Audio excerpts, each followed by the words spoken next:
नमस्कार, smart is simple में आप सभी का स्वागत है। आज हम राजस्थान म्यूनिसिपल एक्ट 2009 की एक बहुत ही जरूरी और सीधी सी धारा 66 को एकदम बारीकी से समझने वाले हैं।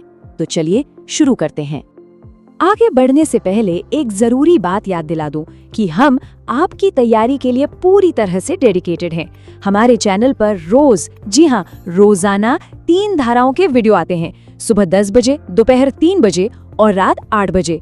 और इतना ही नहीं, शाम 5 बजे आपको मिलता है सुजस सार का एकदम ताज़ा करंट अफेयर्स वीडियो।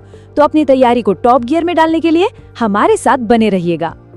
तो आज की हमारी क्लास का पूरा रोड मैप क्या है? देखिए, सबसे पहले हम धारा 66 का एक इंट्रोडक्शन लेंगे, फिर सबसे जरूरी सवाल कि लोक सेवक आखिर है कौन, इसको जानेंगे। इसके बाद हम इसके लीगल इफेक्ट और पर्पस को समझेंगे। फिर आएगा एक क्विक रिवीजन हमारे फैक्ट सेक्शन में, और आखिर में एक एमसीक्यू से हम अपनी अंडरस्टैंडिंग को टेस्ट करेंगे। तो चलिए हमारे पहले सेगमेंट से शुरू करते हैं, धारा 66 का एक परिचय। देखिए, इस धारा का जो ऑफिशियल टाइटल है वो है सदस्य आदि लोक सेवक समझे जाएंगे। अब इसका मतलब क्या हुआ? बिल्कुल सीधा सा मतलब है, ये एक्ट यानी ये कानून नगर पालिका से जुड़े कुछ लोगों को एक स्पेशल लीगल स्टेटस देता है, उन्हें एक आम नागरिक से अलग करके एक लोक सेवक के रूप में डिफाइन करता है। और ये जो दर्जा है ना, ये उनके अधिकारों और उनकी जिम्मेदारियों दोनों को तय करता है। अब आते हैं सबसे क्रूशियल सवाल पर, आखिर ये लोक सेवक है कौन? कानून की नज़र में इसकी परिभाषा क्या है? और सबसे इम्पोर्टेंट, इस धारा के तहत कौन कौन इसमें शामिल किया गया है? यहाँ एक बहुत इंटरेस्टिंग बात है, ये धारा यानी धारा 66 खुद लोक सेवक को डिफाइन नहीं करती है। जैसा कि आप यहाँ देख सकते हैं, ये हमें सीधा इंडियन पीनल कोड यानी आईपीसी 1860 की धारा 21 की तरफ भेज देती है। मतलब जो डेफिनेशन आईपीसी की धारा 21 में दी गई है वही यहाँ पर भी लागू होगी। ये लीगल क्लैरिटी के लिए बहुत जरूरी कदम है। तो सबसे पहले बिल्कुल सीधी बात, वो लोग जो सीधे सीधे नगर पालिका का हिस्सा हैं। इसमें कौन कौन आता है? इसमें आते हैं नगर पालिका का हर सदस्य, जैसे पार्षद या अध्यक्ष, हर अधिकारी, हर सेवक और हर कर्मचारी। मतलब नगर पालिका की जो पूरी टीम है ना, टॉप से लेकर बॉटम तक, उसे लोक सेवक माना जाएगा। अब आता है इस धारा का वो हिस्सा जहां से एग्जाम में अक्सर सवाल बनते हैं। ये समझना बहुत जरूरी है कि इसका दायरा सिर्फ सरकारी कर्मचारियों तक ही सीमित नहीं है। जी हाँ, ये प्राइवेट लोगों तक भी जाता है। इस टेबल को बहुत ध्यान से देखिए। मान लीजिए नगर पालिका अपने किसी भी टैक्स को वसूलने का काम, जैसे कोई चुंगी या पार्किंग फीस, किसी प्राइवेट ठेकेदार या पट्टेदार को दे देती है, तो पता है क्या होगा? कानूनन उस ठेकेदार को भी लोक सेवक ही माना जाएगा। और बात यहीं खत्म नहीं होती, उस ठेकेदार के नीचे काम करने वाला हर सेवक या कर्मचारी जो टैक्स वसूली के काम में लगा है, वो भी लोक सेवक ही समझा जाएगा। ये एक बहुत बहुत वाइड एक्सटेंशन है। तो सवाल उठता है कि भाई, किसी को लोक सेवक का दर्जा देने का आखिर मतलब क्या है?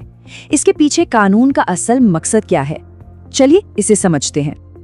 इस दर्जे के 2 मुख्य उद्देश्य हैं, बिल्कुल एक सिक्के के 2 पहलुओं की तरह।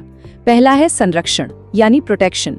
जब कोई व्यक्ति लोक सेवक होता है तो उसके सरकारी काम में रुकावट डालना एक गंभीर अपराध माना जाता है। ये उन्हें बिना किसी डर के अपना काम करने की सुरक्षा देता है। और दूसरा उतना ही जरूरी उद्देश्य है जवाबदेही यानी अकाउंटेबिलिटी।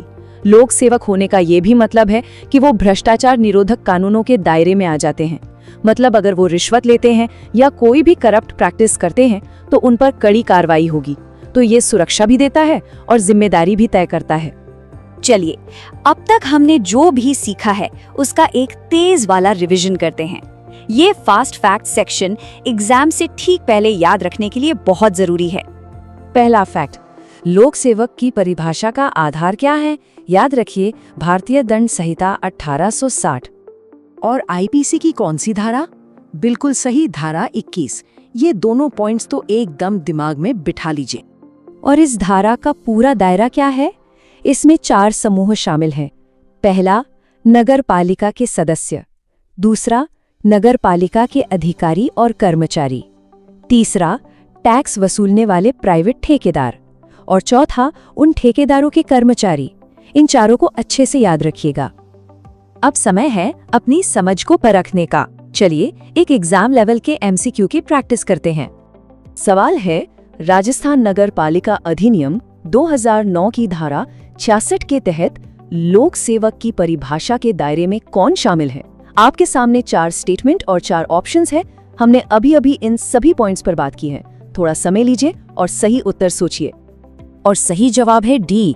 जी हाँ, ये चारों की चारों श्रेणियां सदस्य, अधिकारी, प्राइवेट ठेकेदार और उनके कर्मचारी सभी के सभी लोक सेवक की परिभाषा में शामिल हैं। धारा 66 का दायरा बहुत व्यापक है और ये सवाल बस यही परखता है। इसका मकसद ये पक्का करना है कि कोई भी व्यक्ति जो नगर पालिका के लिए काम कर रहा है वो जवाबदेही से बच ना पाए। चलिए अब एक सोचने वाला सवाल। आपके हिसाब से एक प्राइवेट टैक्स कलेक्टर को लोक सेवक मानने का सबसे बड़ा फायदा क्या है? क्या इससे भ्रष्टाचार पर रोक लगती है या फिर ये उन्हें अपना काम ठीक से करने में मदद करता है? अपने विचार नीचे कमेंट्स में जरूर बताइएगा। अगर आपको ये मास्टर क्लास पसंद आई और धारा 66 को समझने में मदद मिली तो इस वीडियो को लाइक और शेयर जरूर करें। और हाँ, अगर आप चैनल पर नए हैं तो स्मार्ट इज सिंपल को सब्सक्राइब करना बिल्कुल मत भूलिएगा ताकि कोई भी इम्पोर्टेंट क्लास आपसे मिस ना हो। हमारी अगली क्लास धारा 67 पर होगी। अपनी तैयारी को इसी फ्लो में जारी रखने के लिए हमारी प्लेलिस्ट पर क्लिक करिए और अगला वीडियो देखिए। और आखिर में हमारा शेड्यूल याद रखिएगा।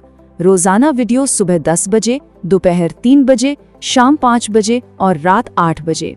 आपकी सफलता के लिए हम प्रतिबद्ध हैं। मिलते हैं अगली क्लास में। धन्यवाद।